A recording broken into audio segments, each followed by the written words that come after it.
basé sur la compétence, l'humilité et la vérité. mais est-ce qu'un seul mouvement, un seul parti politique mën na ko jamais. est-ce que duñ ko yaatal c'est fini. waxtaanee je le dis avec toute l'opposition waxtaanee ko ak l'opposition. je le dis dans ce monde actuel. amul benn parti benn mouvement politique bu ni da ngay ñëw gérer un état. il faut aller vers des coalitions. c'est ça. par contre je suis contre les coalitions man. je veux que une fois coalition bi am ñu fondre ko def ko parti. mu doon lu dynamique. parce que coalition c'est le temps de c'est conjoncturel. oui bu affaire bi jeexee ku ne tasaat te lu moo la may indi les velléités moo tax UMP bi Sarkozy ñëwee il a créé une coalition mais UMP dafa nekk parti après. quand même.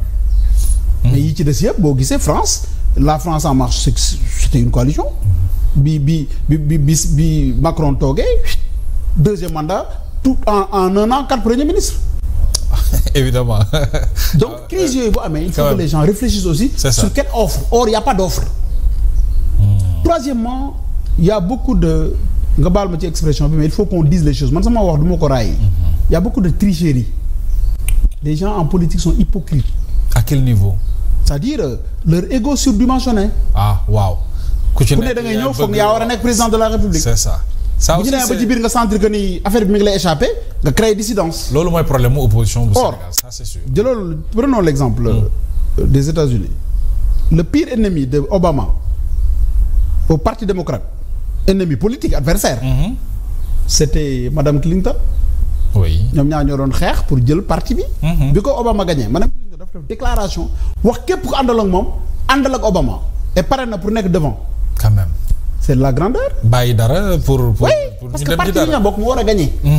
mais fii da nga gis maa war a nekk chef de parti ñu jëli keneen daf ko chef de parti nga gedd.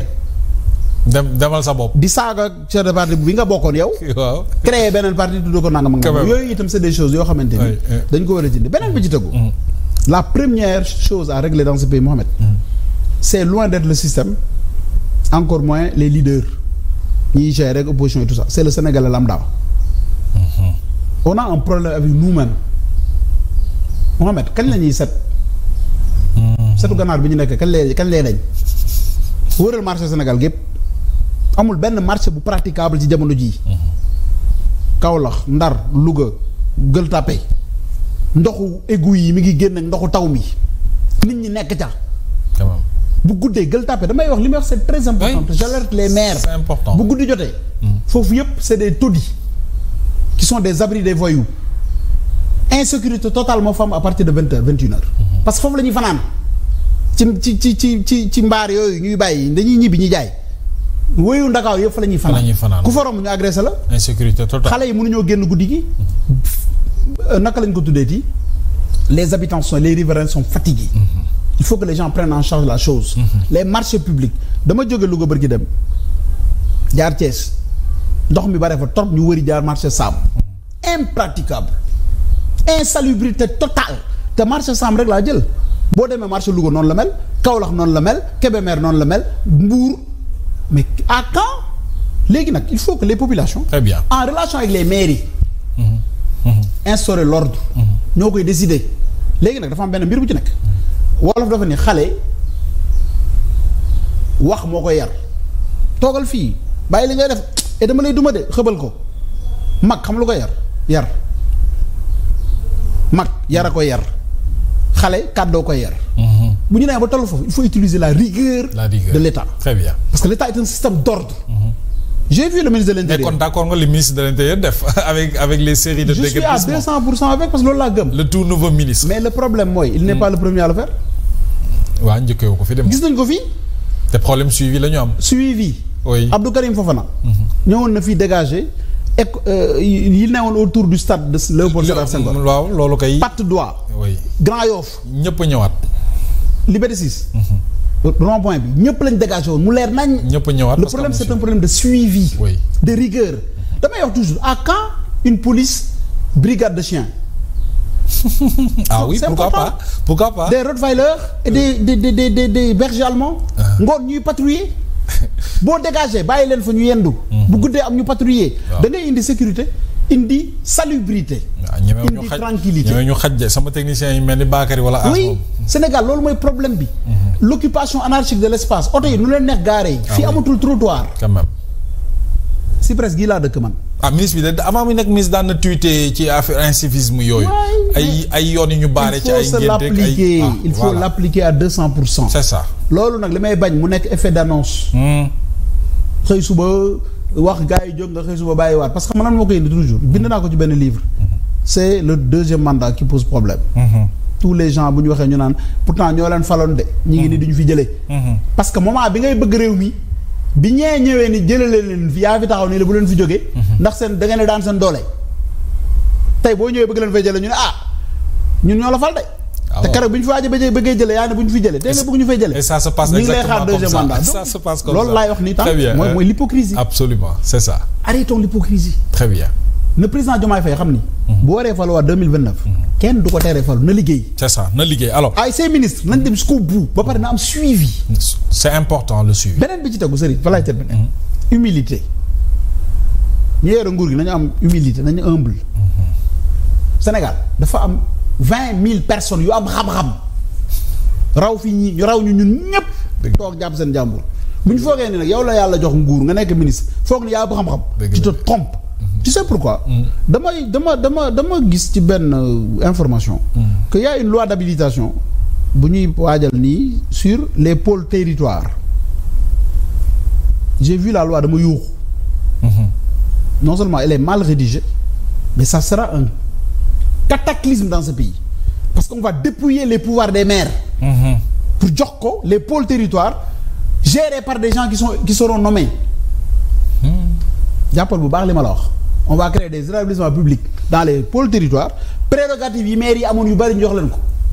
deuxièmement j'ai cru entendre que sax il y a quelqu'un très haut placé qui a écrit l'acte 4 de la décentralisation. dans son bureau. Or l'acte 4, l'acte 3, l'acte 2, l'acte 3, l'acte 2, l'acte 1 a fait l'objet d'études de plus de 3-4 ans par un comité composé de spécialistes, juristes, géographes, environnementalistes, sociologues, linguistes. Quand même. yow nga toog sa bureau parce que tu es le système, nouveau système qui veut effacer l'autre système. léegi soxla woo expertise des autres pays li ñuy tuddee benchmarking. non y a un problème. y a un problème. donc humilité boobu nañ ko am. c'est très important dañ partager les informations. oui ñi xam jox leen. mais toog rek ni ñun d'accord naa ku aaye wal sa moomee man loolu laa gëm. celui qui gagne gouverne avec ses hommes. Oui. mais il faut de l'ouverture pour avoir des conseils waxuma ñi ñu nommé ñeneen ñu bokkul ci ñoom ñi nag ñu bokk ñoom dañ leen nommé. c'est très important mais boo demee ba toog xam ni li nga yore réew mee ko moom. wol Mouhamed ne ko Mouhamed lii ni loo ci xalaat. c'est expert la soxla defal ma ci benn topo de 2 pages. ma bind nga bind keneen bind mu dajale. très bien mu déroulé jot mu déroulé. très bien alors on va essayer d'aller beaucoup plus vite parce que waxtaan bi am na solo te dese nañu ay poñ alors professeur le Sénégal à l'Organisation des Nations Unies le Sénégal à l'ONU qu'est-ce que cela vous inspire? alors d'ailleurs Sénégal dafa yàgg am cër Nations Unies moo tax man la sànq ni la on est un petit État mais une grande nation. rare na assemblée générale bu Nations Unies bu Sénégal jërul parole. dëgg la te bu jëlee parole ces discours font date. et c'est ça que je déplore la fois passée. xam nga lu tax. le sommet avait pour élément fondamental le point nodal le point central de cette assemblée c'était la reconnaissance de la Palestine. oui par beaucoup d'États. xam nga ban pays moo njëkk a reconnaître Palestine dans le monde c'est le Sénégal. au point que autorité OLPI Yasser Arafat et les autres Mahmoud Abbas avaient le passeport sénégalais. parce qu'il n'était pas reconnu. Senghor moo leen daan jox passeport sénégalais avant même il y avait Amin al-Husseini c'est le premier leader palestinien avant Yasser Arafat. bi mu njëkkee ñëw Sénégal fii Serigne Cheikh Tidiane Sy Al Maktoum moo ko recevoir c'est lui qui me l'a dit après wax na ko sax benn conférence. donc Sénégal war a ñëw yeneen pays fekk si ko ci loolu. mais grand tu prépares un discours de fou. que tu n'écris même pas. boo toogee gars yi di xaar man leen c'est bon merci. Monsieur le Président Macron merci de m'avoir donné la parole. chers collègues présidents monsieur le Premier ministre les délégations rek déroulé. parce que li ngay wax xam nga ko. da nga koy naan gis nga un discours ça se prépare depuis sa kër Dakar. tu peaufines ça dans l'avion. et tu l'aseptises chimiquement da nga koy jël mu nekk ci sa ADN. oui ba booy génn day naturel. c'est ça. nga indi proverbe anglais ci biir naturellement. Proverbe arabe parce que tu parles aux Palestiniens. sa communication ñooy togg ko jox la benn verset arabe bu dof. Tu es séeréer, tu donnes un nos grands-pères séeréer disaient, tu le dis en séeréer. Après nga traduire ko day nekk day frapper. Et tu vas de manière sereine avec le sourire là où Trump faisait son guignol là nga baal ma avec son air paternaliste yow nga ñëw ak sourire sérénité surtout oui loolu moo tax discours am c'était un discours de haute portée de mais gis nga le fait que mu ñëw gisul discours bu ñuy xaar et tout ça dafa plombé c'est ça loolu rek la gars yi di garder parce que le diable est dans le détail c'est ça malheureusement voilà. Malheureusement et c'est le détail qui fait l'affaire hein. Les détails là c'est ça qui tey boo ñëwoon toog loo sañse sa cravate bu débordé woon tuuti rek gars yi moom la ñu xool sañse bi rafet naa yo cravate bi loolu la ñu kii donc toujours il faut gérer les détails. Très bien. Deuxièmement le discours poche mais juste après avant sax cela c'est le président de la Tanzanie ou bien de Malaisie qui a parlé, il est venu avec son discours en main. Oui. Lire ko juste après lui c'est Albert de Monaco qui est arrivé avec son discours en main. Oui. Pourquoi ñu bëgg protocole. Quand même. di xaar toog tax ñëw ba ci pupitre bi kenn ñëw indi li glisser loo ko ak chemise yooyu nañ ko bàyyi. C'est ça. C'est révolu. De Gaulle. C'était le plus grand tribun moo dàqoon wax France ñëpp foog ni discours da ko daan improviser da koy mokkal. Il le fait exprès day ñëw benn moment il titube sur un mot mel na kuy chercher mi ngi fii. L'État ça se bosse